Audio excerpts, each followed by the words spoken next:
Thanks for downloading this episode from Teachers Talk Radio. You can find the full schedule and listen back to all our shows at ttradio.org. Enjoy the podcast. Nathan Gynn, I'm handing all over to you to talk about financial education in schools with Lifesavers Education. All yours. Oh, thank you, Tom. Really, really excited about this evening. I know a lot of you here, when we change the space, we're going to be talking about financial literacy. We're going to be talking about financial education.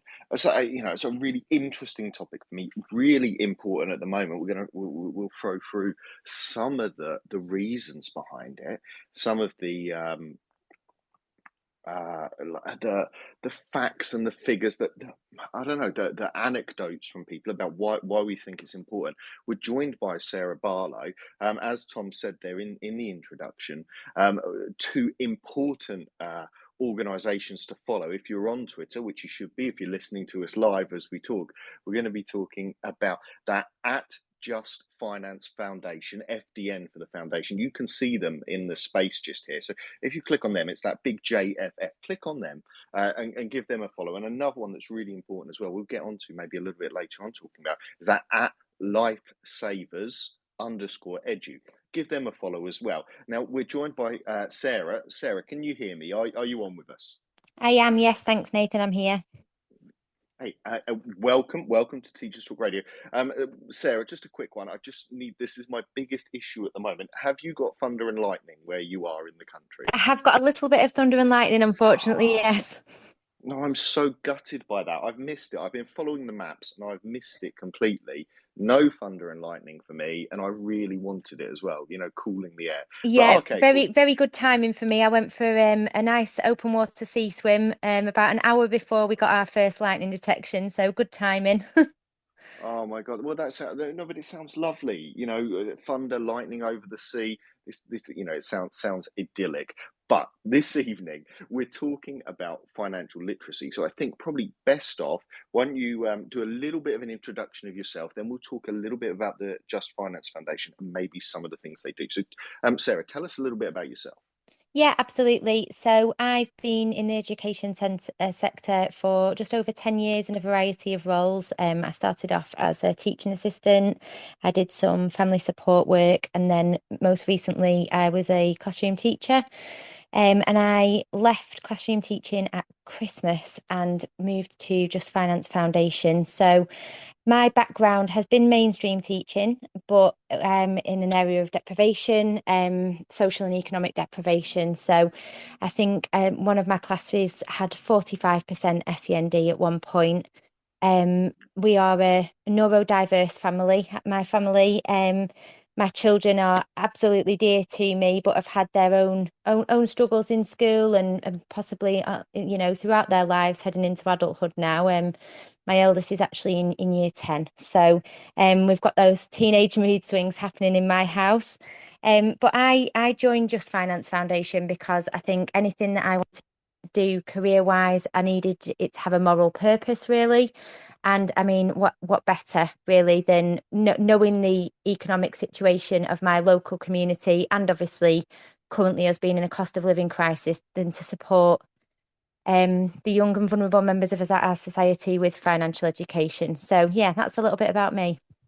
We're going to get onto some of this stuff as well later on, because there's some really interesting threads I want to pull through about this kind of morals, kind of like ethos-led kind of educational part of the financial literacy, which I've not really thought about myself before, and some of the feelings that come through with regards to money, which would be really interesting. But we are going to be talking about the Just Finance Foundation, and you've mentioned them there, who you work for. And I'll say again, if you haven't followed them yet, guys, it's that big JFF in the space. You can click on that, give them a follow.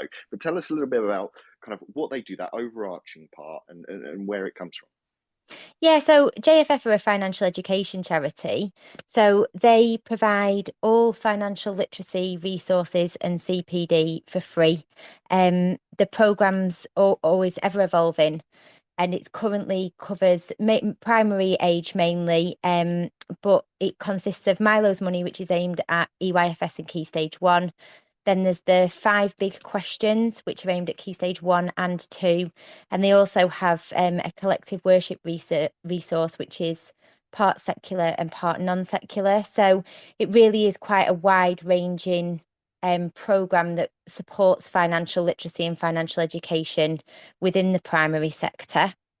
I mean, there is community work that's also done in a larger community programme, and there are suggestions for obviously parental links and parental parents and carers, but predominantly focusing on that primary age range, really.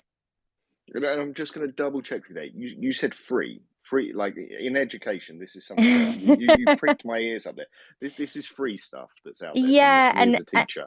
Yeah, and as obviously a fellow teacher, I mean, I say I've finished teaching, I haven't. I still teach on Fridays, so I fully understand. I fully understand that questioning, but yeah, all totally free. I think Just Finance Foundation have got a very good reputation within the financial education world, and because of that, they've been successful for several years now on acquiring Money and Pension Service grants funding. So the programme is fully funded by the Money and Pension Service, which does allow us as an organisation, as a charity, to be able to deliver the whole programme with no cost at all to the schools. Yeah, so it is fantastic, really. Hey, I'm all here for that. I need as much help.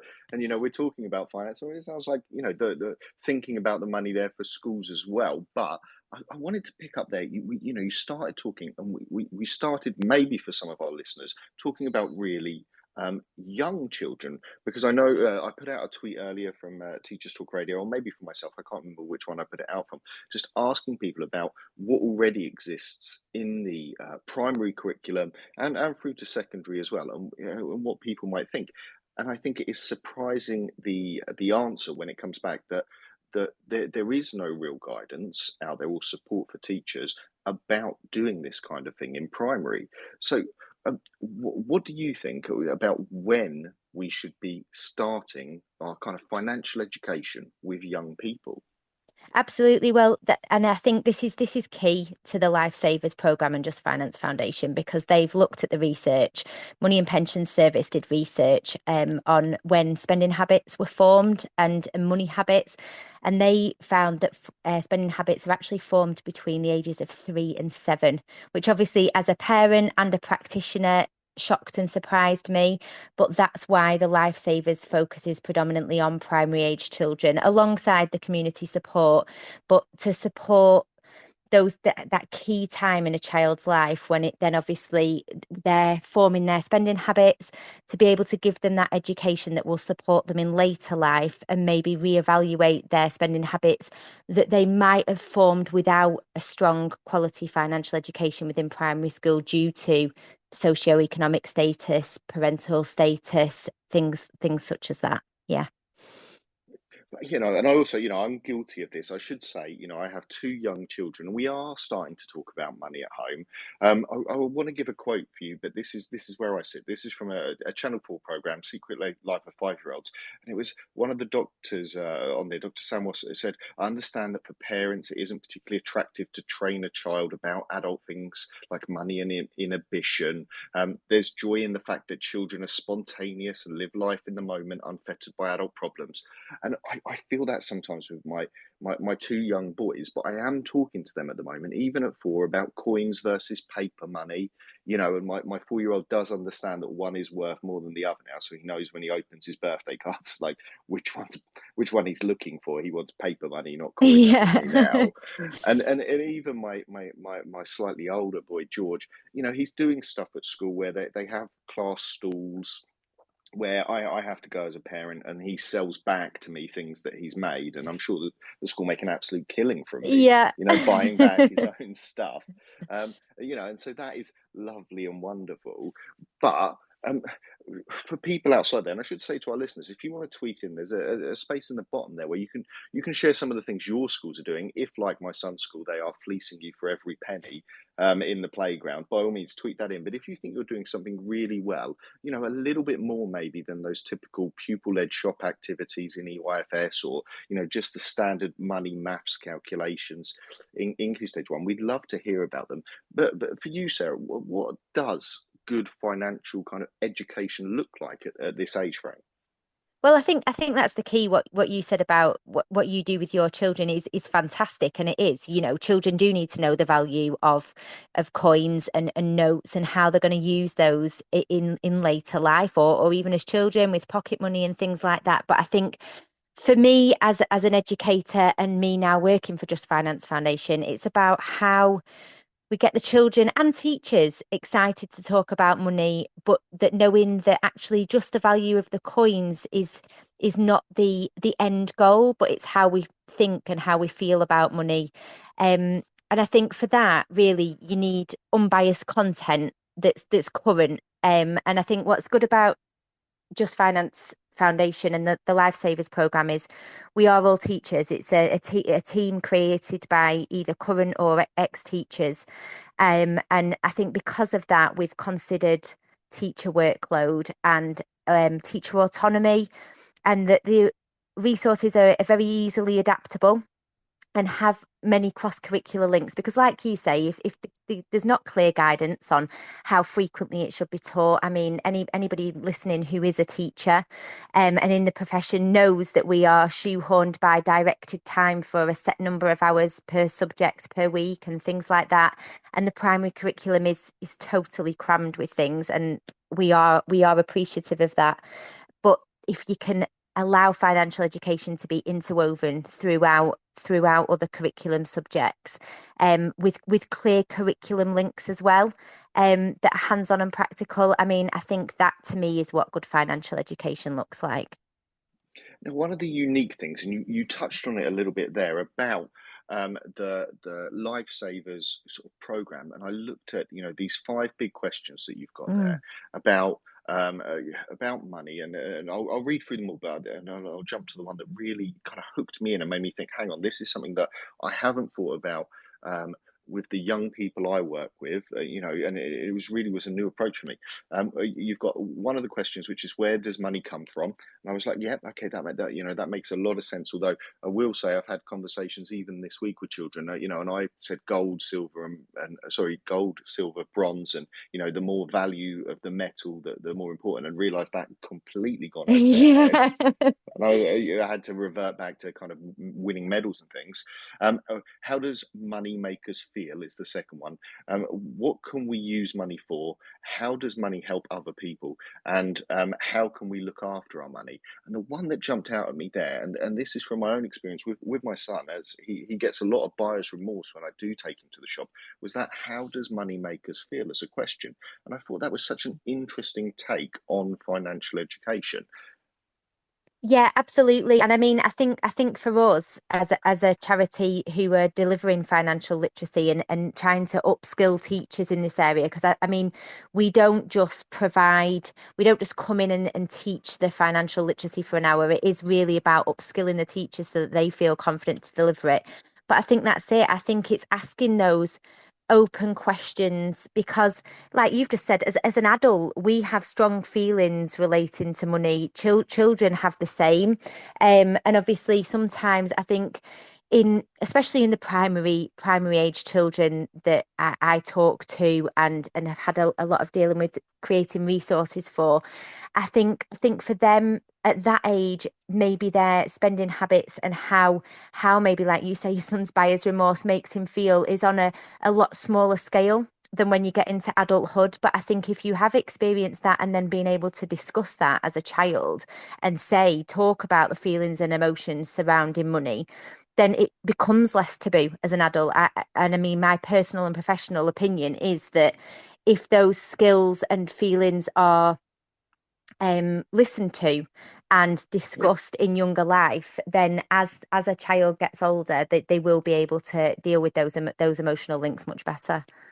And then you've done a fantastic job of transitioning me to one of my next questions I wanted to ask you about, which was kind of the end goal of financial literacy and financial education. And I wanted just to talk a little bit about the Money and Pension Service, and Yep. and they talk about financial well-being and what that looks like for people, and some incredible facts on there about how there's 11 million people who have less than £100 savings to fall back on, and 9 million people often borrow money to buy food and bills.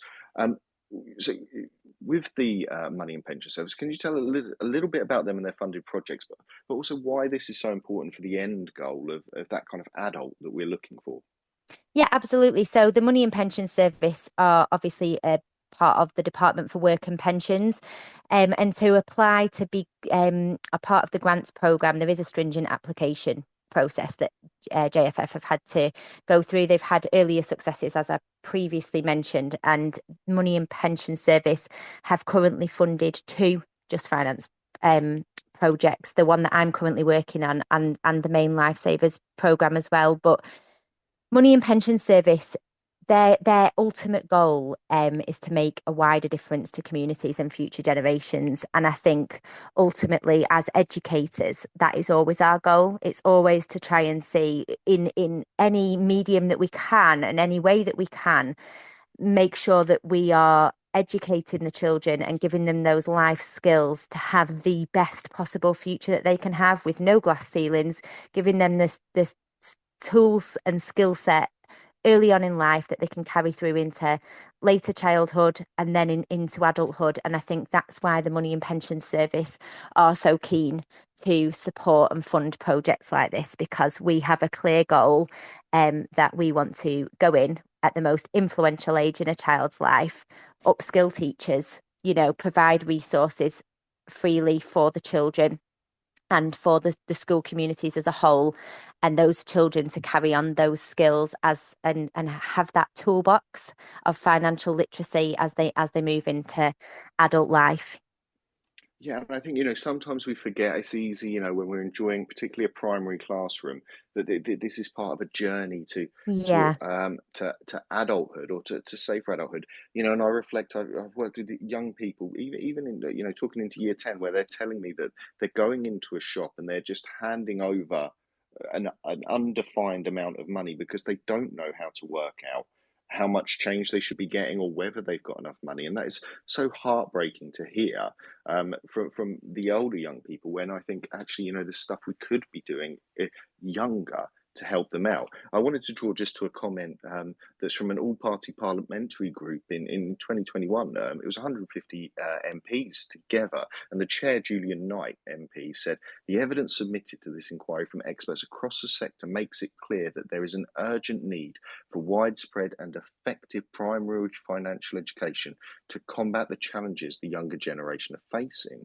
And this comes in a background of the London Institute of Banking and Finance saying, only 4 in 10 young people reported having access to some kind of financial education. And we've got 83% of our 18 to 17-year-olds feeling anxious about money since the cost of living crisis. It does feel like now is, a moment for this, for us to really reflect on it. And I wanted to bring back to that comment from Julian Knight MP talking about financial literacy, about effective financial education, and how we weave that through the curriculum. And so what sort of ways would you be suggesting then that we, some maybe concrete examples or examples of things we can be doing to weave this through the younger ages for our young people? Yeah, absolutely. So as I previously mentioned, obviously the Lifesavers programme is a full primary age curriculum from EYFS up to upper key stage 2. So I think for us, we've looked at it as a charity and said, what is financial education? What is good financial literacy?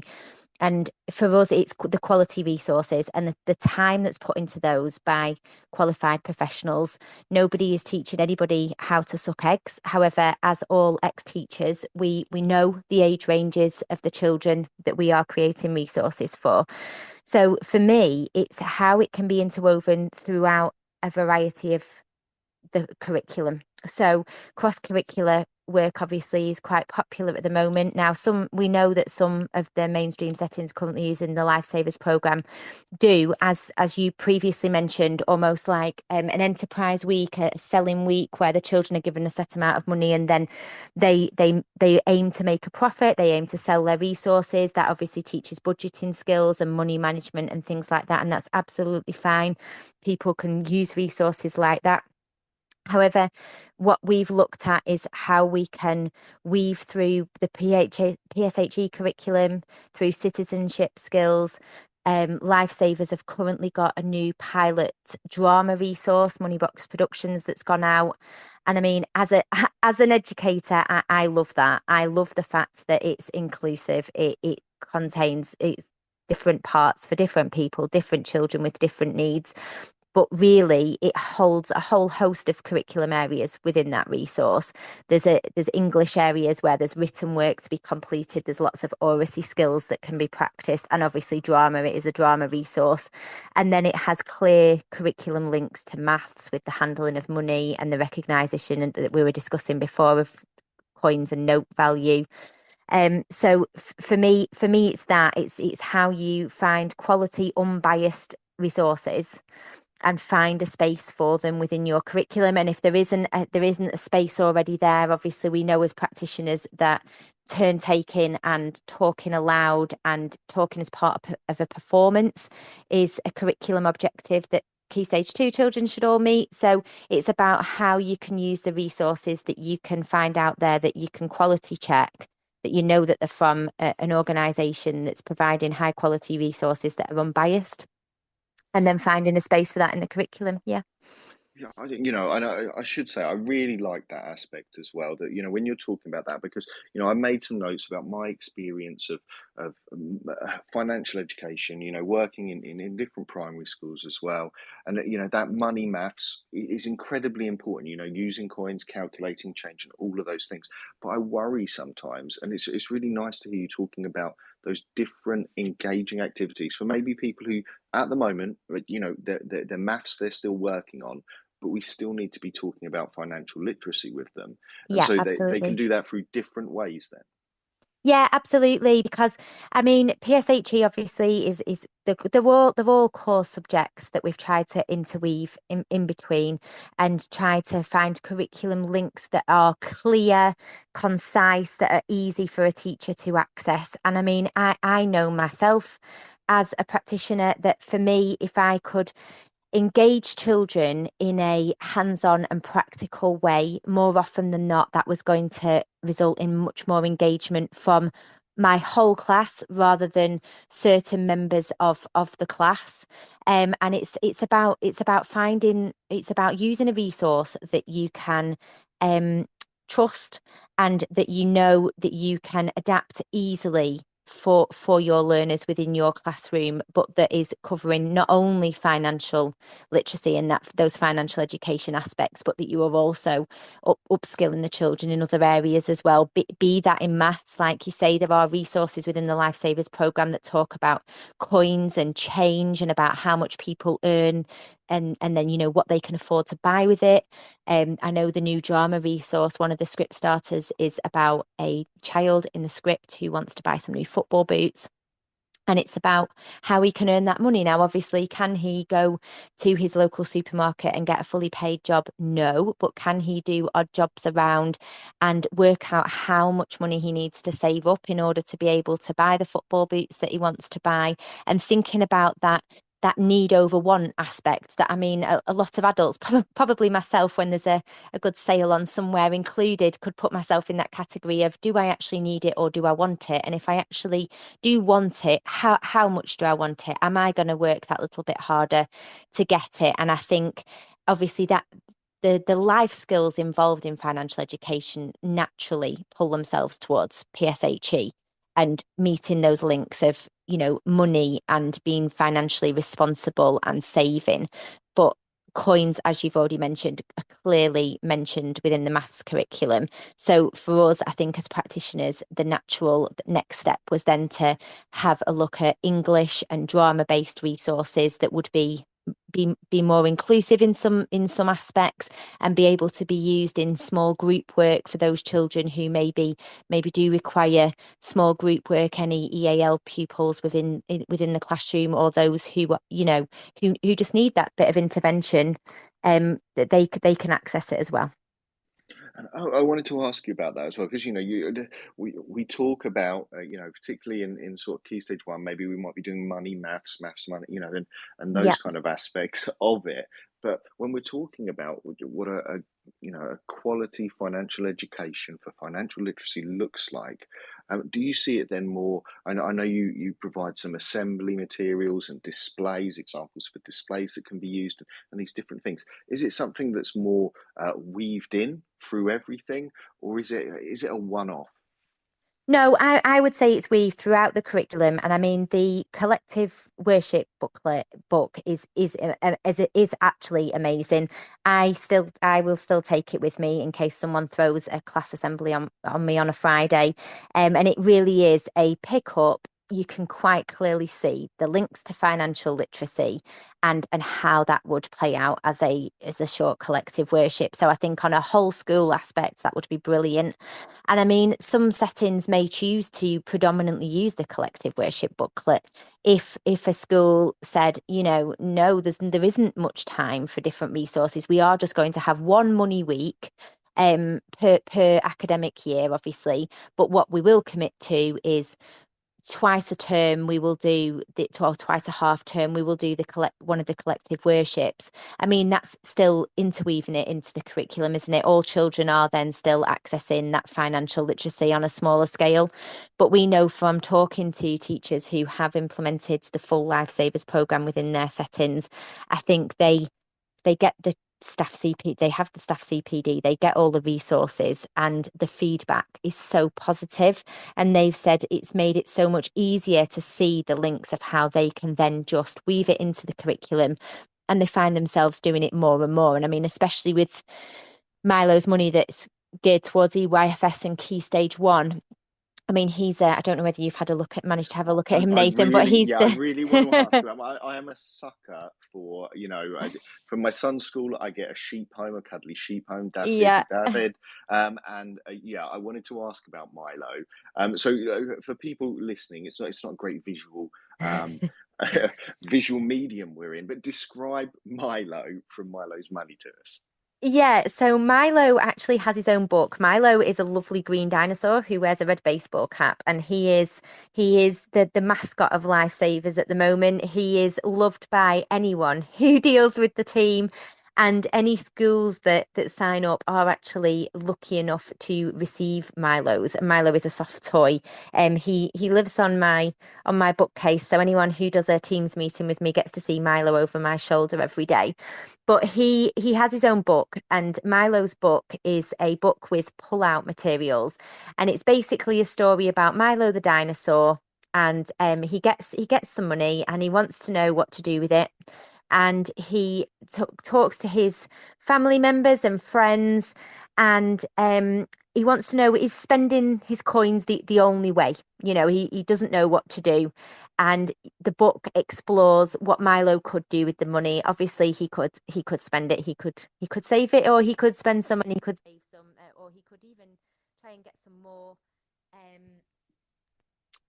and manage to make his life and his purse strings a little bit heavier with some more coins. So it's a delightful book. And Milo also has his own interactive game. He's very special, Milo, that's available on the on Milo's Money website.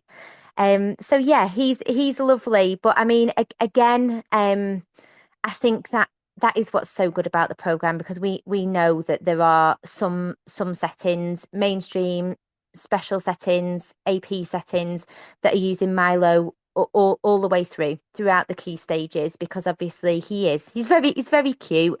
There are a lot of children who love a green dinosaur, and a lot of adults as well. So I think it's that. I think it's about how a teacher, and giving the teachers and the schools that autonomy to use the resources. It's not prescriptive. No one comes out and says, this is what you have to use with this key stage, or you can only use this with. It's not like that at all. I think a quality financial education program will always upskill the teachers so that they feel confident in delivering the financial education using the resources that are available to them, especially if they're as cute as Milo. Yeah, no, this is where I will lose some of our secondary colleagues just for a second. When I Yeah. talk about, I am a massive fan in primary, particularly younger, but even older as well. For a slightly, either clumsy or who needs a bit of help, cuddly toy who you have to guide through things, and you can, put your feelings aside for a second. You become the expert. You're helping someone else. This is primary education for me, and I love that aspect has come in because there are comments that come through sometimes, and someone's mentioned already about having to teach things like mortgage rates when they get older and how dry and boring that can be sometimes. And Yeah. how do we keep that, the interest, the excitement, the engagement when we're doing something that initially, and I don't want this to be, I know Just Finance Foundation are listening in, but the word finance has connotations that it's not going to be exciting or interesting. How do we do that as we go through? Well, I think for me, I think what you've just said, Nathan, is key. And I think the reason that a lot of us as educators think that is potentially because of how we were educated about financial literacy.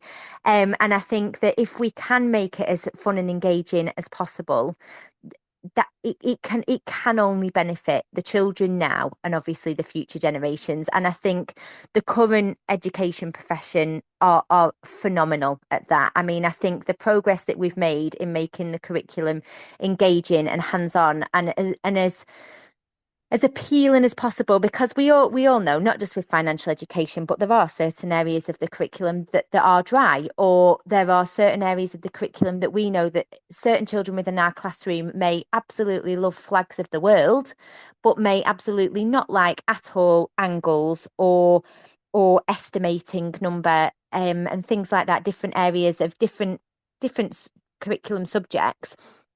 And I think for us as a charity, I'm confident that we've made the financial education resources very engaging.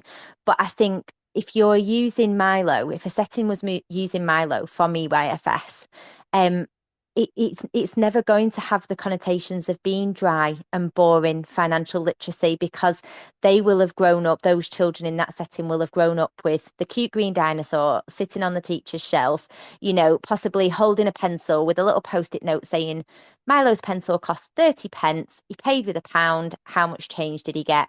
And it could be interwoven into the curriculum as simply like that on a daily basis during registration.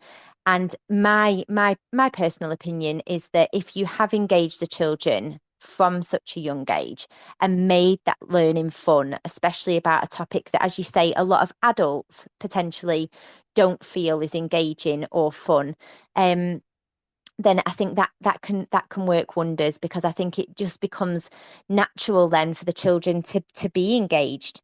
And if you've got a drama resource like we're currently piloting, it's not textbook learning. It's not sitting down and rote learning. It's about being hands-on and practical for all the children, really. Yeah, we've already heard about how important this is for everyone. Yeah. As we, as they go on to be, older teenagers maybe, or they go on to be adults, and later on in life, how important that financial education and financial literacy is. And I wanted to ask you about that. I'm very passionate myself. I'm working with young people who maybe are struggling sometimes their education, or everyone facing their slightly different challenges in life. And I wanted to ask you about how we can make this, or how we are going to go about making this inclusive, so that everyone gets that opportunity about something that is a really important life skill. Yeah, absolutely. And currently, the Money and Pensions Service, I'm actually leading on a separate research project to the Lifesavers main programme. So I'm currently leading on a research project into alternative provisions, pupil referral units, and SEMH settings as well. And that's because the Money and Pensions Service have found that children in those settings, in vulnerable circumstances, especially from poor socioeconomic backgrounds, are struggling with financial education and financial literacy, and maybe don't get the same opportunities as their mainstream counterparts. So, I mean, for anyone who is listening, who's in an AP and Pro and would be interested in being part of the research project, please do think about signing up or finding out some more information. But the current Lifesavers programme is so easily tailored and adapted to mainstream classrooms for those children with additional needs and diversities. It suits the needs of the learner. And I know I've mentioned it several times, but the pilot program, the drama resource, I've said is phenomenal. I mean, my youngest is selective mute, so he has been a rock and a tree so far in several plays over his primary school lifestyle. And I think I mentioned this to the main Lifesavers team when we were content creating, and we've come up with ideas for certain children to be the director of the play, those children who don't want to be front facing and all singing and all dancing. Some people would be helping with the props, some people would be able to use the clapperboard and change scenes for the rest of the children. So I think from an inclusivity point of view, especially with the drama resource, those children are still as involved as all their peers, but in a role with the drama for performance that would suit their needs and their requirements. And I think that's what's so fantastic about education professionals as a whole. You know, we do make those small step adaptations that are so easy to do sometimes. And I think with the Lifesavers program, we've tried to make those as easy to transition into as possible. We've tried to suggest how that can be done within the resources and within the teacher guidance, and how you can make the resources more inclusive, how they can be used within interventions rather than within the whole classroom.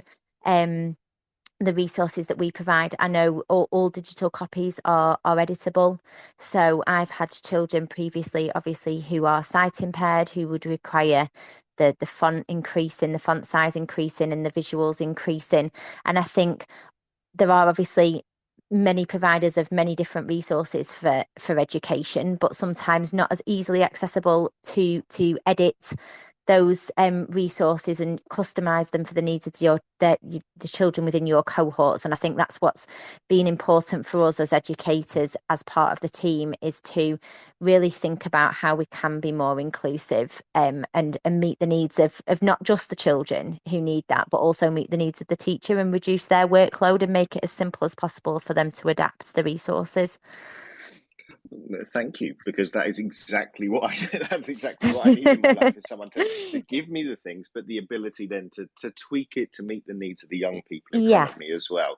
You know, and that does sound like an incredible helpful thing to have. And I wanted to ask, whilst we're talking about this inclusivity and also the social economic backgrounds of some of these young people, I'm going to read out just a quote from one of the teachers who uses Lifesavers, and it says, our area is not the most privileged area, and it is our duty to ensure that children leave us with as much knowledge and experience as possible to ensure they have the skills that will help them prosper emotionally and financially as young people and adults. And that was from a Year 4 teacher. Now, I wanted to ask, when we're talking about inclusion and all of those aspects of it, and finance and money can sometimes, for me, feel like it's pitched in a different place, or maybe it's my own personal journey, and there's some shame there around talking about money. And how do we pitch this right then for the young people, particularly, if I'm talking about families maybe who are struggling. And a lot of us, we heard earlier, 83% of 17 to 18-year-olds are already feeling anxious about money since the cost of living crisis. Finance can sometimes be, I always thought about it as men in suits when I was younger. How do we bring that down to, me in my day-to-day life when I'm popping to the shop, or, I'm helping mum and dad at the supermarket? Yeah, absolutely. And I think that's why the Money and Pensions Service, the research that they did that said that those habits and those opinions about money are so influential between the ages of 3 and 7. And I think that's what we shouldn't lose sight of. I think that's what we really need to push for, more financial literacy at a younger age, for exactly the reasons you've just said. And I think, especially with the current cost of living crisis, it's hard. I as I mentioned, live in an area of deprivation. The schools that I previously worked at, our council provides breakfast for the children because we know that we're socioeconomically deprived. And I think I think it's creating that culture of openness and the fact that we can discuss things with children. I mean, we all know as practitioners how resilient children can be, and actually how open children are to hearing different opinions and learning about different cultures, different people, different ways of life, and I don't think financial literacy should be any different. I think it's always best to be open and honest with children. And I mean, the same way that we would never put a glass ceiling on a child and what they were going to achieve in a maths test, we would always support the child to achieve to the best of their abilities. I think the same goes for financial education, really. I think it's about giving the children the skill set as early as possible in life and making it fun and engaging, using high quality resources that are unbiased, and saying to children, it's good to talk about money, actually, and it's okay to talk about money, and that we talk about how our feelings relate to money and how money can make us feel. And we all know that the harsh reality is, as practitioners, that a lot of parents and caregivers of the children within our classrooms are struggling. They're struggling financially. The cost of living crisis has hit everybody, really, in one way or another. I don't care what economic background you've got. I think everybody has felt a little bit of it over the last few years post pandemic. And I mean, for me, I would look at it in the same way that as educators, we talk to the children about the pandemic. I'm sure there's nobody on this call now who didn't have a meeting with other members of staff and say, well, what do we say to the children when they come back to the school after the pandemic? Or what do we say to the key worker children who are in whilst the other children are away? And I think financial education is the same. We are all aware and we are all empathetic to the fact that there will be certain families within our school communities who are struggling significantly more than others. I mean, I know of teachers currently who are using food banks. So I think it would be wrong to say that we could shoehorn certain groups of society into the financial crisis. That's not the case. So I think it's about having that empathy and being able to sensitively discuss finances. And I think that's what I like about the Lifesavers program, is the fact that it's more talking about discussion based, using those oracy skills, and really having an open discussion, which fits so well with so many PSHE subjects and topics, in the fact that you can have an open discussion with a child and there will be many, many different opinions throughout the classroom, but it's opening those channels for communication and not making finances and thinking about the feelings related to money, not making them taboo, making it from a very early age that we talk about money. Money is an okay thing for us to talk about. We can discuss it. This is your safe space if you've got something you'd like to discuss. And then alongside that, making it as fun and practical and hands-on and engaging as possible, using the resources so that the children don't have those negative connotations with finances. I know obviously they may have some in their home lives or within the communities and see people financially struggling, but I think the same as with most sensitive subjects that are discussed in school, I think it's about making it as practically engaging and fun for them to learn and to have that skill set. Yeah.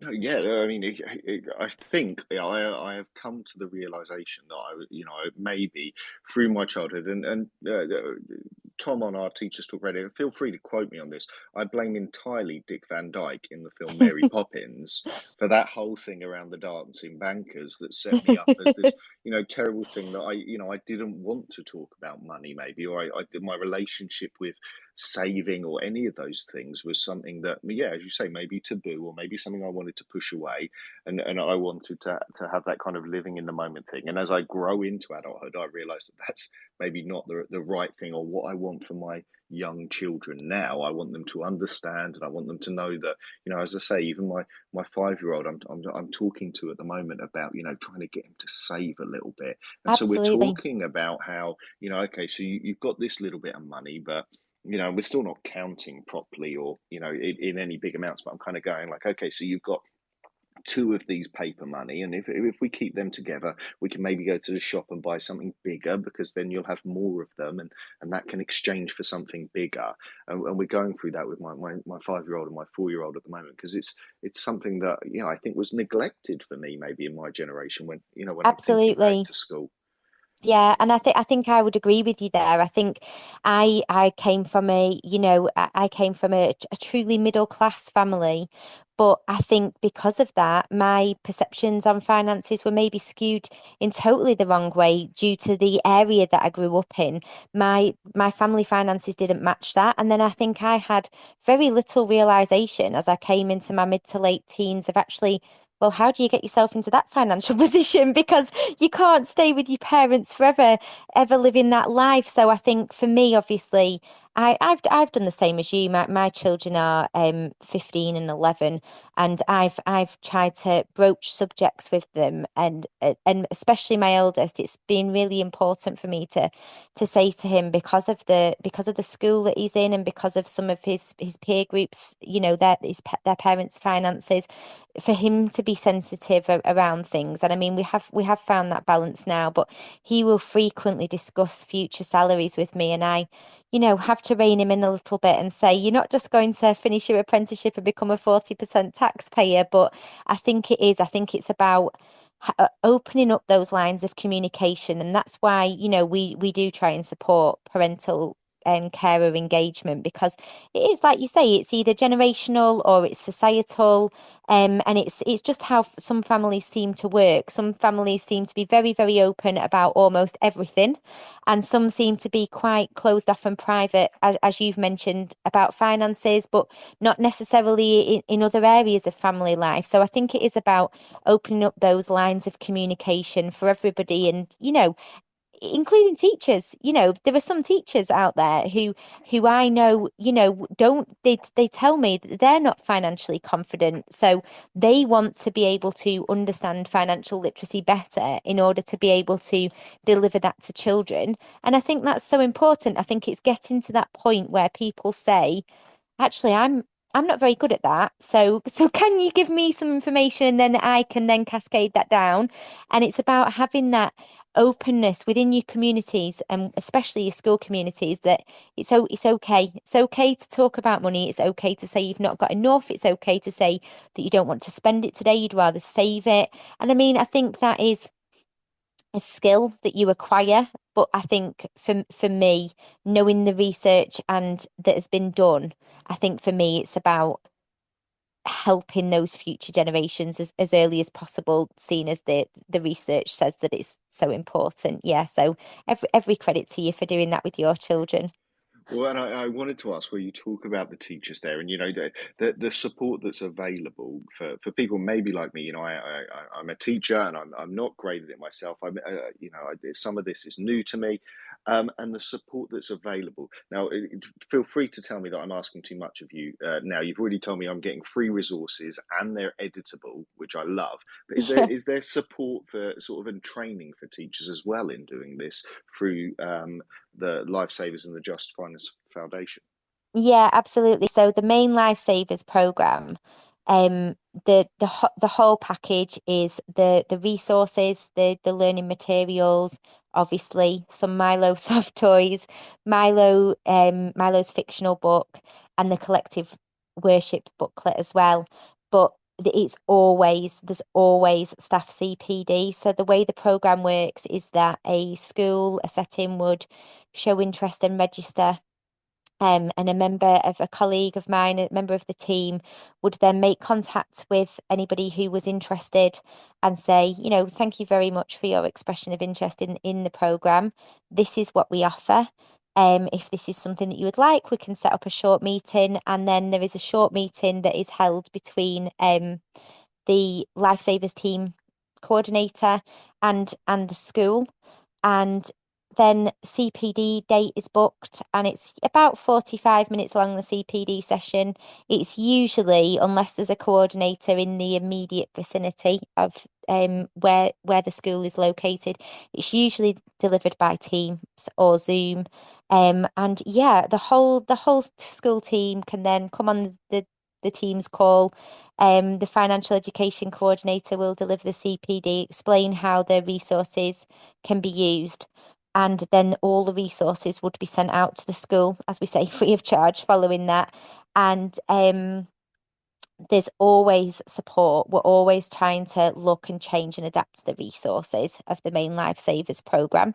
So that means that teachers are always kept up to date. So a school that maybe signed up and had CPD in, say, 2022 still has full access to all the digital resources that are available to them, but they can always check back and see new things that are going live. I know a lot of our schools that were Lifesavers champions from a couple of academic years ago have signed up to be part of the Moneybox Productions, the drama resource pilot, because that's currently in its pilot stage. So they've signed up to do that. They're always keeping an eye on the new resources. And I think that is what's so good about the charity, is the fact that none of us want to sit back on our laurels and think that that's it, job done. We're always trying to update the teachers so that we can give them the skills to be able to deliver the financial literacy. And we're looking at what the research tells us. So, and especially what the teachers tell us, because, obviously we do, as an organisation, we do survey the teachers and say what works, what doesn't work, please let us know. And they come back and let us know. And then obviously we look at important research that's emerging, which is how I found myself in the role leading on the AP research project, is that there was research done that said that children in AP and PRU settings maybe weren't getting the same access to financial education and literacy as their mainstream counterparts. So there was funding available to be applied for to take part in a different type of financial literacy for different settings other than mainstream. But yeah, CPD we're a big fan of delivering CPD at Lifesavers, and definitely free. I assure you, Nathan, there's no charge. You make me sound like, although we are talking about financial literacy, so maybe it is the right question for me to be asking about, Absolutely. where it comes from. Now, I wanted to draw sort of everyone back to these 5 big questions, because I find them so interesting Yep. as a way of thinking about financial literacy. And, and if we just unpick those, slowly for a second, I think some of it will surprise people maybe when they think about it a little deeper. And I'd love to hear some of those opinions from people as they come in. We've been getting tweets coming through. I am trying to keep up with all of your questions Oh, as you brilliant. send them in to us. But so we've got these 5 key questions here, and one of the first ones, the first one is, where does our money come from? And it wasn't until I read this that I kind of thought to myself, this kind of curse of the expert that I have as someone who lives in a money world, for want of a better word, is that I understand that I earn money, Yeah. or that people maybe give it to me as a gift. Yeah. But that must be an incredible, I don't know, a moment of realization for when we're talking with EYFS children, with Key Stage 1 children who maybe haven't even considered this before.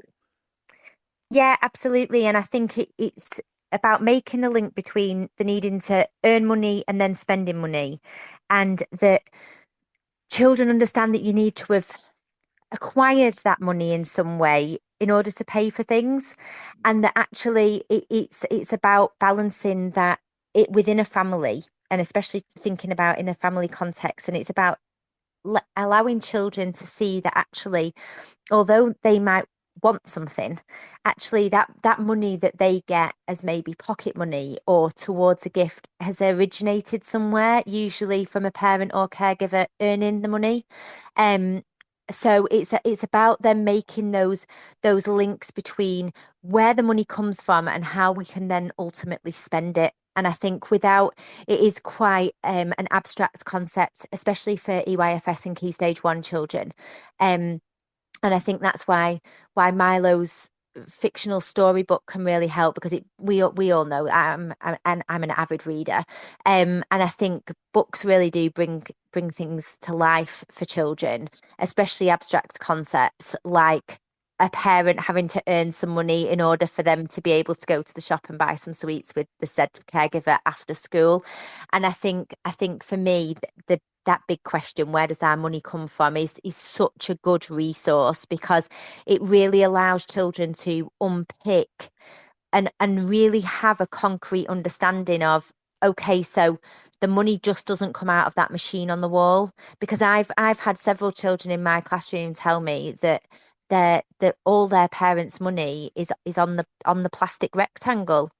And I said, well, and obviously in unpicking that as a professional, I found out they actually meant it was on a debit card, because they told me that sometimes it'll come out of the machine in the wall, but usually it's just all kept on the plastic rectangle.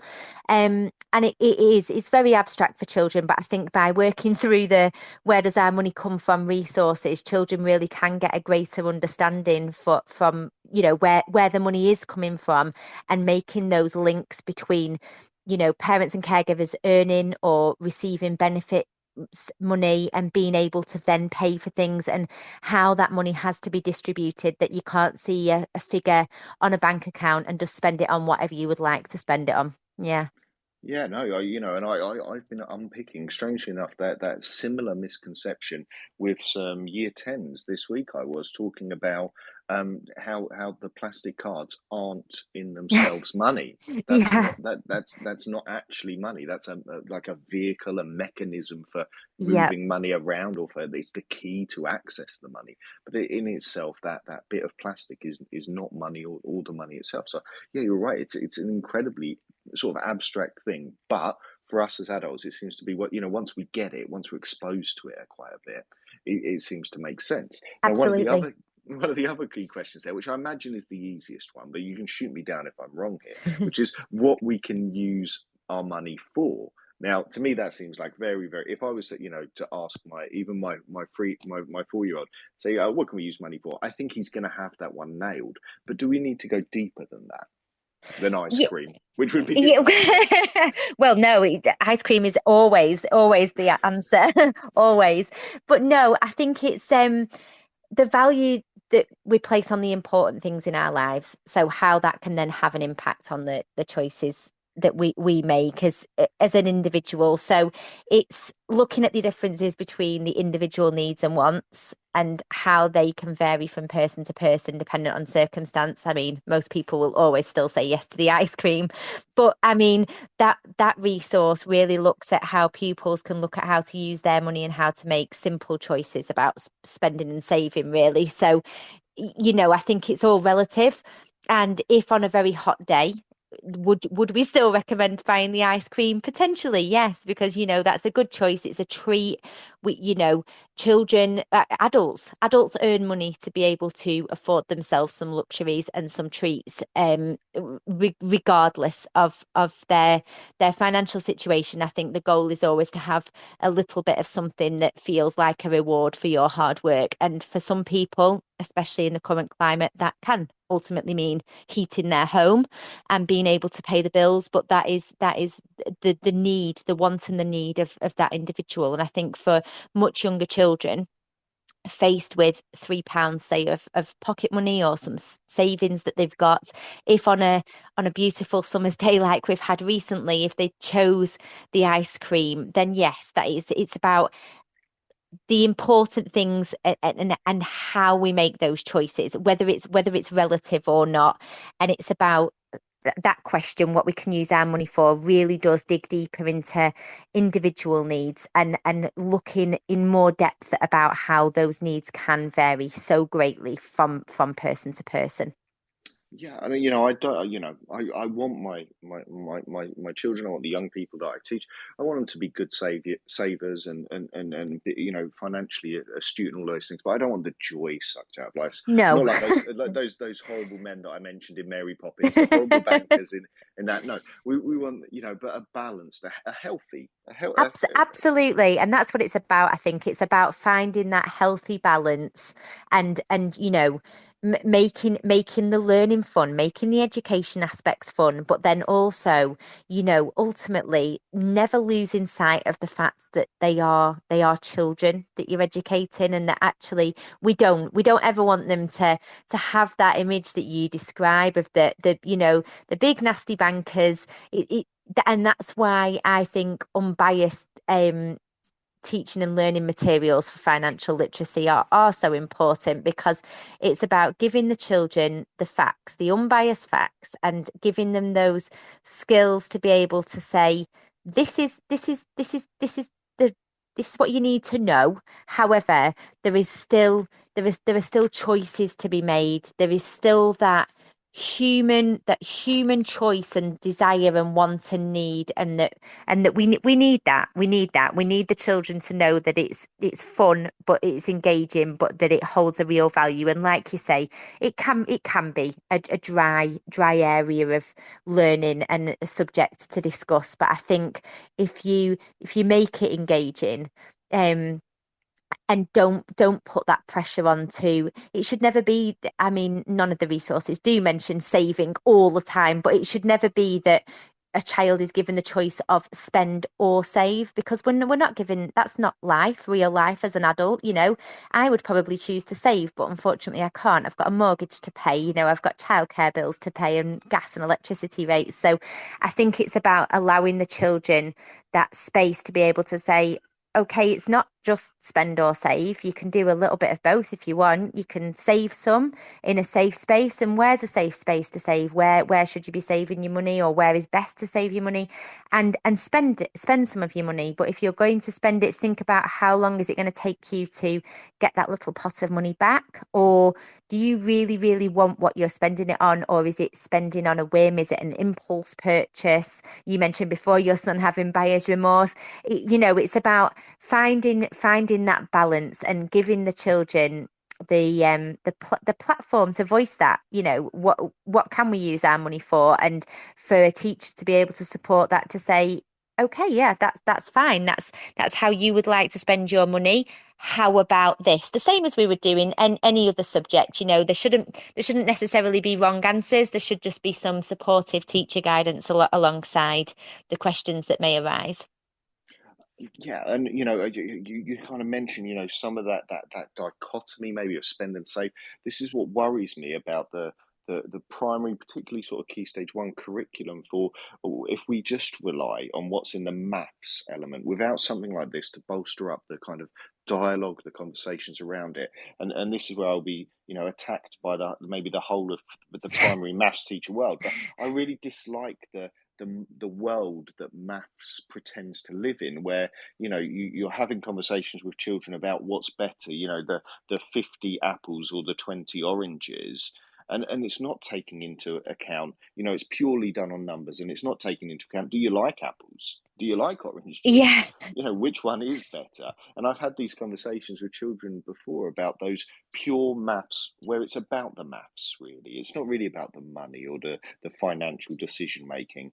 And I had a couple of weeks ago a young person say to me, but what if I don't like that color t-shirt? And I Yeah. was like, yeah, no, you're right. From a financial point of view, from an actual life skill point of view, I'm really like, okay, yeah, no, that is a really valid thing. But the maths mark scheme says Yeah. that you have to make a choice, and it does worry me if we're not having these decisions around things. And that kind of leads us on to one of the other big questions, which is about how money makes us feel. And I found that such a powerful thing, and this on the website there has this sentence which really sent me on an emotional roller coaster of like, children look at how money makes us feel when they receive it, when they spend it, when they give it and save it, and if we accidentally lose it. And I was like, wow, you're right. This is, there are a lot of emotions and decisions from the heart going into this. Yeah, absolutely. And that's it. Yeah, I think there's a current, especially media trend, and the social media that children may have access to, and we all know that they probably shouldn't have access to at primary level, but we all know they do. And I think there's a big current drive, especially that money makes us happy, and money makes our life better. And although I am a realist, I have bills to pay, I know that money makes the world go round. It's about the fact that we don't always need it to make us happy. And as you just mentioned, if we do lose our money, actually, it can make us incredibly unhappy and sad.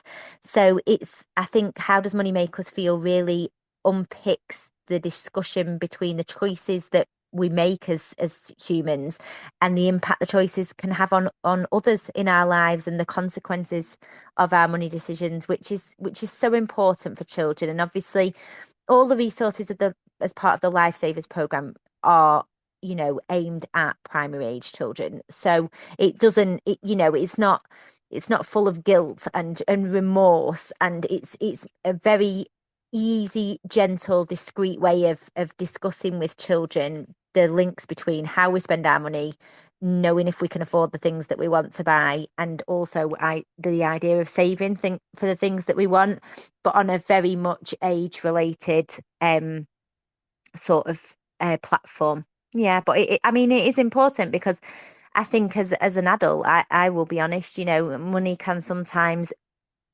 have not very good emotional links to it as an adult. If you are worrying about paying for a large car bill, and it's about making those sacrifices as an adult of, quite often as a parent, what your children's wants and needs are as well, if you're financially responsible for them. So I think if I'd have had access to resources like this as a child, and had this interwoven throughout my curriculum, not just, as you say, the maths, I understand the maths, and I loved teaching upper key stage 2 maths, and I loved doing all my percentages of amounts, and as a lady who likes a sale shop, it's very convenient for me to be able to take 35% off mentally in my head because I've perfected it over the years. But if I'd have had these sorts of resources in my financial education as a younger person, I don't think I maybe would have had some of the emotional connections towards money that I see myself and feel myself experiencing as an adult. Yeah, I feel very, very similar to that. And, something, I talk about my sons a lot, I know, but, they are the young people in my life at the moment. But, I don't want them to have a kind of shyness from it. And I do hope that their school takes on something, like this, where they are that normalizing that Mm. kind of emotion and decision making around it. But as you say, at an appropriate age with appropriate resources. I wanted to ask about one of the other ones, because you mentioned they're saving a couple of times, and one of the other big questions is how we look after our money. I know in Key Stage 4, I do a bit of work up that end as well, and I'm working through with them, obviously, things like ISAs and Yeah. mortgages and stuff, but I do worry that there hasn't been much preceding that. So where do we start with the younger ones when we're talking about? Is it, are we getting into bank accounts, or are we just talking about piggy banks? Where does that sit? No, so I think it crosses the whole spectrum really. So the idea of the how we can look after our money big question really gets children to start looking at keeping their money safe, and some of the moral dilemmas that we mentioned right at the start of this conversation. But life is full of moral dilemmas about if you lose money, you find some money, or even keeping money. So I think the purpose of the question is to give children the opportunity to think about borrowing and lending.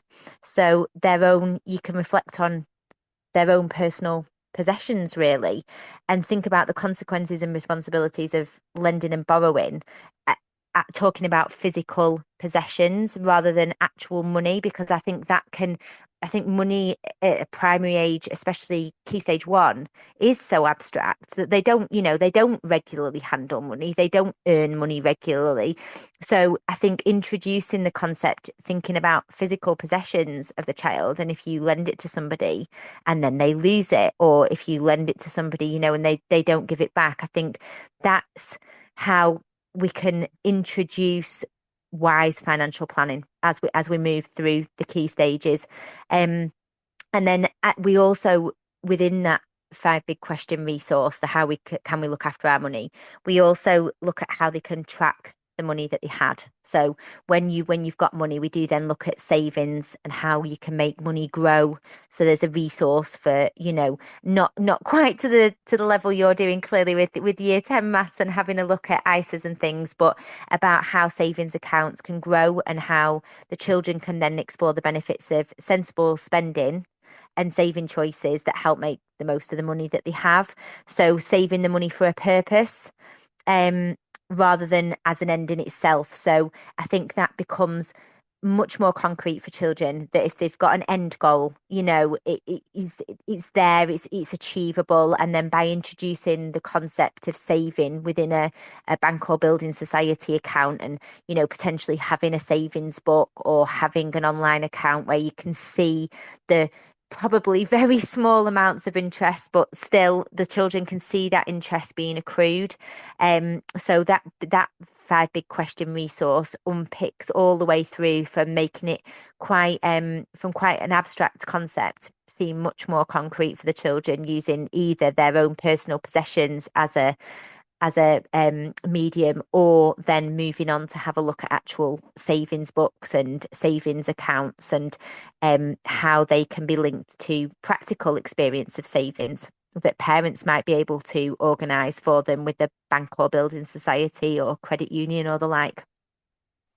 Fantastic. And I wanted to ask, we talked a little bit earlier about, some of the feedback from teachers and the help that they found it. But I was wondering about the feedback from the young people themselves, from the children. This is maybe something that they've not done before. What sort of things do you hear back from the young people who've taken part in some of these activities? Yeah, the feedback from the children is so positive. I think they've appreciated the fact that the resources are engaging. I think they've appreciated the fact that the teachers, although obviously it's great as a teacher, isn't it? You put that mask on, you are a performer in the moment, and you try and style out anything you can that happens in the classroom. Usually a wasp at this time of year flying in when you're doing a maths assessment, but I think that is a teacher's natural go-to, is to try and do that. But I think the feedback from the children and young people has definitely been that the teachers were really confident in delivering, which obviously is one of our main goals. It is giving the teachers those skills to be able to deliver financial literacy, and giving them the confidence more than anything, and reevaluating and reframing their views, as we've discussed, on financial literacy, because we all as adults have a firm view. By the time we are old enough to be educators ourselves, we've got our own views, we've had our own experiences with money, be that positive or negative. And I think the pupil feedback has definitely been that the teachers have been confident and able to deliver it, and the resources were engaging. And obviously from the younger children, I mean, I don't think we've heard from a single pupil who hasn't been engaged in Milo's story, and having Milo in the classroom, and seeing him every day around the classroom, on the classroom shelf, or on a certain student's desk, etc. So I think I think the pupil voice is really important for a charity like ours. I think listening to teachers obviously is incredibly valuable, and knowing what they want from resources. But I think the feedback that you get from pupils when you have a pupil voice survey that says, how happy, and with the Money and Pensions Service and ourselves as an organisation have conducted case studies, and the children are, you can tell they're engaged, they're enlivened by the project, and they want to talk about it, and they talk about finances with confidence. They talk about what they've been learning about in financial education with confidence. And I mean, that, I think, as a team, is our ultimate goal. It's seeing those children who are quite clearly, happy with the education that they're receiving in financial literacy, but also that they have the confidence in such short spaces of time sometimes to discuss financial literacy. I think for us is testament that we have managed to cascade the skills down to teachers to be able to deliver the program in a way that they see best fits their cohorts of children. Yeah. Yeah, I imagine, it's very, I imagine for those young people, it's very, freeing and liberating. And, I have the privilege sometimes of working with children whose maybe path has led them a slightly different way for a short amount of time. And I see how shut off from the world, not understanding it, you can be. And something like this then opening up. And it feels like when I see quotes such as, Zoe in year 3 here says, I like learning about money and what things cost. I know I need to earn money to buy things. And Reese in year 6 saying, I understand you have to work to earn money. I do that now. I earn my pocket money. I start to think about the qualification I need for a job. And it sounds very freeing and liberating, and opening young people up to a world that's already there, rather than falsely, I think I was maybe shut off from it in a weird protective type way, when in fact this to me seems so much more liberating and freeing for them. Absolutely, yeah, and I truly believe wholeheartedly that good financial literacy in a person is a key life skill. And I think for me, that's why it holds such an importance and value within the curriculum, because children will turn into young people who will turn into adults and will choose varying different paths using very different curriculum subjects. So some obviously will become historians and need to use all of their history research from primary school and secondary school. Some will become computer programmers and, use all their data literacy that they've learned over the years. And that's amazing. But I think the overarching thing for me is the fact that every single pupil who leaves your classroom and moves on into their adult life, when they leave education and continue that lifelong journey of learning, but every single one of them will need to have an understanding about money and financial literacy. And I think that's what holds it in a little world of its own within the curriculum, because I think, and that's why we've spent a lot of time being able to interlink it with the PSHE curriculum objectives, because PSHE obviously teaches so many valuable life skills that every pupil, no matter, what economic background they come from, which local community they are living in, I think those life skills are key. And I think for me, the financial literacy is an overarching one, because in the same way that we would like all children to be able to leave school and education, being able to read and write effectively and, pass their maths GCSEs, I think it is so important, because every single child is going to need to know what to do with money, how to save money, how to spend money, how to earn money. And I think for me, that's what's maybe a little bit soul destroying sometimes, that it isn't given the importance that I think it's warranted within the curriculum, because it doesn't differentiate money. It impacts every single person in our community. Yeah, and I think you mentioned the money and pension service as earlier as well, and I think their phrase of calling it financial well-being was a turning point for me when I heard that and sort of saw it, and I thought, yes, it's that it's part of well-being, it's part of living a healthy life. I really like that phrases, and it changed something in my thinking about what I wanted for the young people I work with, and for my own family as well. I wanted to ask you, quickly, because I want to cram this in now, because I want to ask you about the hashtag My Money Week in a second. But you've said so many things that are really important and resonate with listeners who might want to reach out. Now they can reach out to you at the Twitter account. If you're in the live space now, click on that big one there that has JFF. It's at Just Finance FDN. That's the Just Finance Foundation Twitter account, or you can follow them at lifesavers_edu. That's another place that you can reach out and kind of get in contact with. There's of course the website justfinancefoundation.org.uk. But if I want, as a teacher listening now, I've been inspired. I want to go in tomorrow, maybe speak to my deputy head, my head, whoever, in my primary school, and say, look, this is something that I feel really passionate that we need for our young people. How do I go about reaching out to you and getting my hands on some of these free editable resources, which which are going to help me out, and some of that training that's going to help me out do what we're talking about for the young people I work with? Yeah, absolutely. So the best place to go is to the main Lifesavers education website, and that will cover the main page. The main Lifesavers has a direct link to show an expression of interest. So that would go straight into a team member's inbox by tomorrow morning. If you send it this evening, it would go straight in there. Then that school would be allocated one of my colleagues, dependent on geographical location, throughout the country.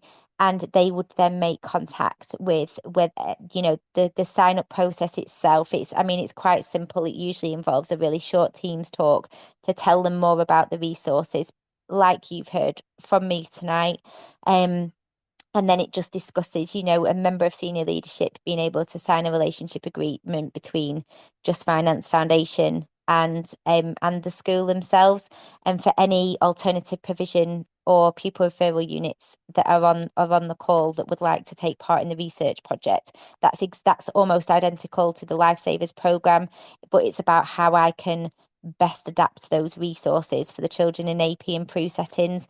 Again, the main Lifesavers program, but if someone was to Google Lifesavers alternative provision, there is a direct link to my submission form, which is very easily identifiable. It says that it's a new research project. We will put a link in the chat here for that. But yeah, either one of those, go straight to the Lifesavers website and get yourself signed up for some free CPD and some fantastic resources, definitely.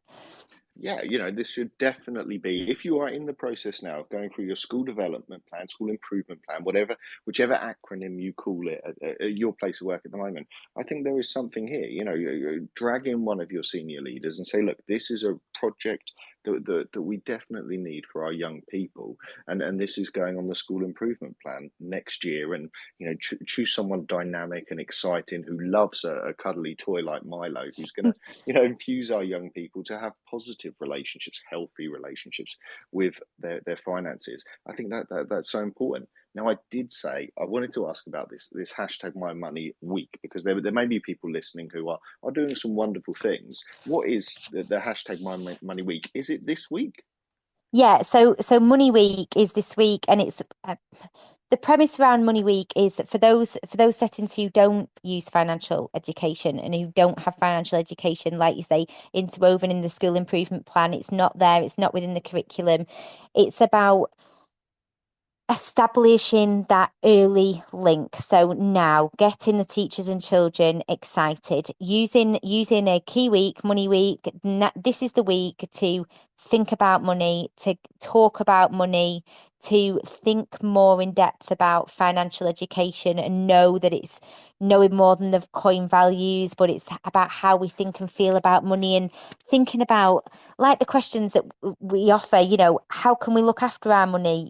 How does the money make us feel? Because we know that is My Money Week's thing this week, this year, is about regarding money, mind and money, and how it makes us feel. So I think for us, the hashtag Money Week is really promoting now towards the end of the school year. Think about it. Do you talk about money? Is this one Money Week the only week of the year that the children in your school are actually actively thinking about how they spend money, how they save money, how money makes them feel or not? So I think it's giving people that initial push into thinking, do we need to do some more of this? Does this engage the children? And I mean, the Lifesavers team, we've created some fantastic free resources that even for those schools who aren't currently signed up to the program, they are available on the Lifesavers website. So if there are any educators out there listening who do want something for Money Week and just think, oh, yeah,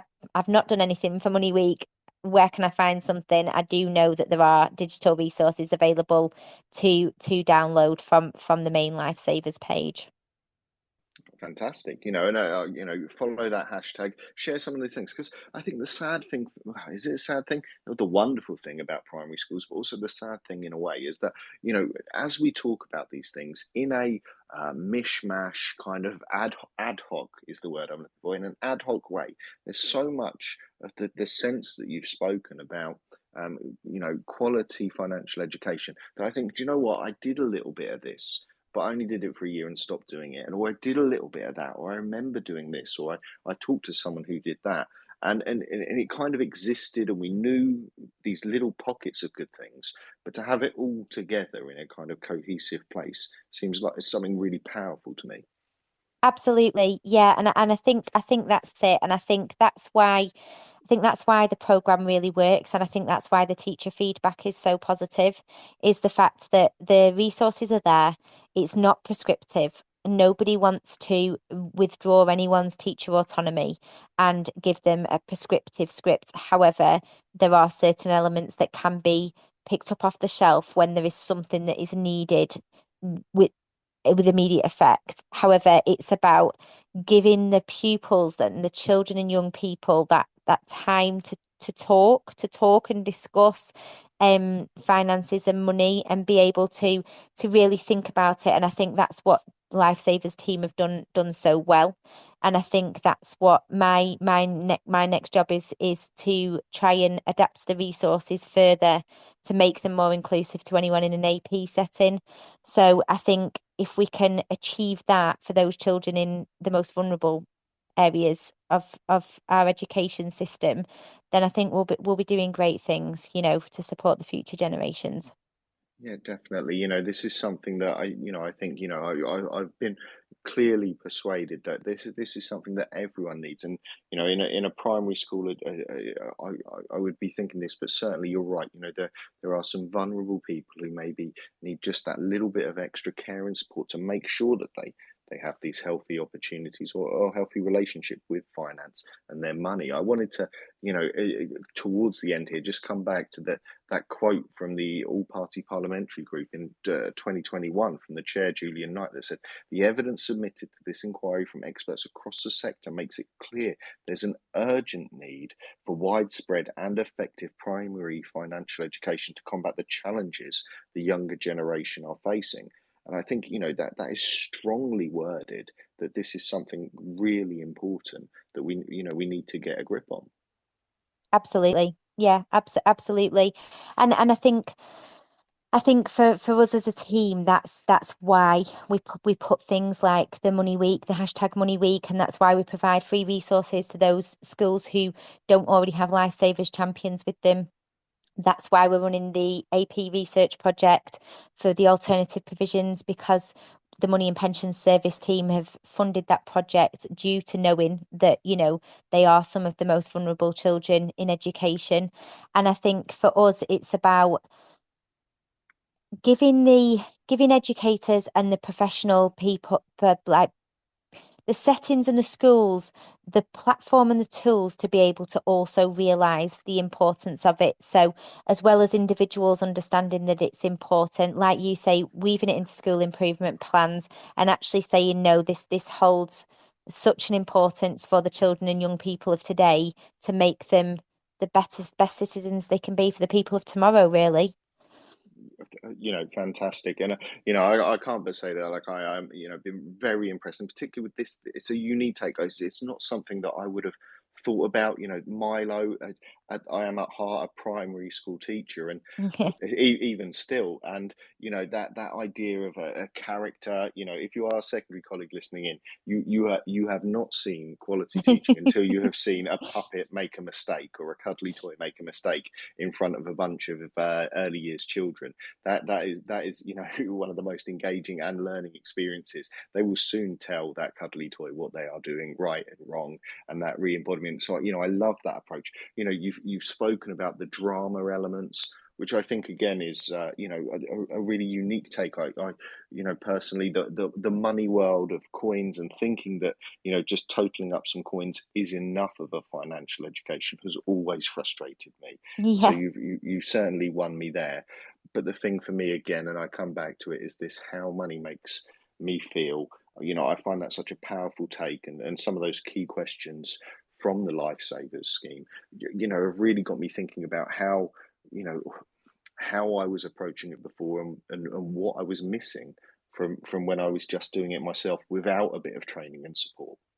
Yeah, absolutely. And I mean, I think that's it. I think that's what we've done as a charity, as an organisation. It is listen to the individual teachers who we've spoken to.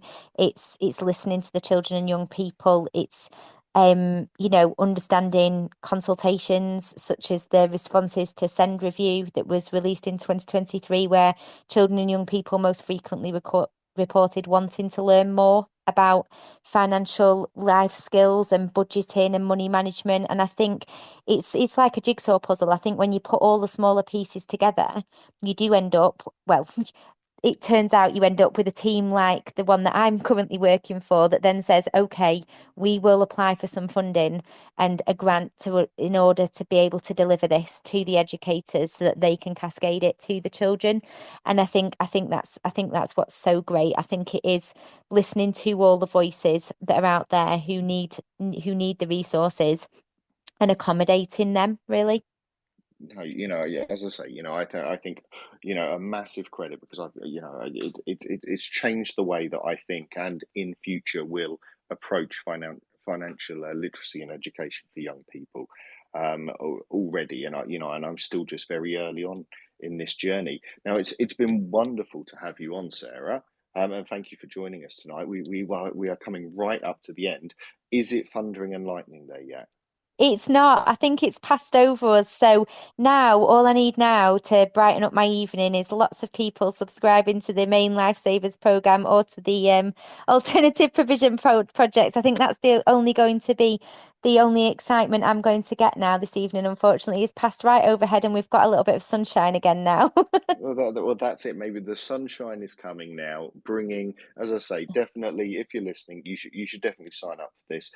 Give them a look, check them out, their website, justfinancefoundation.org.uk, and particularly if you're in an alternative provision or a pupil referral unit, this is something, for the children slightly younger than I'm currently with, I would be crying out for support like this. So definitely find them and give it a follow, give it a click, give it a link and an explore, because there is a wealth of information on there.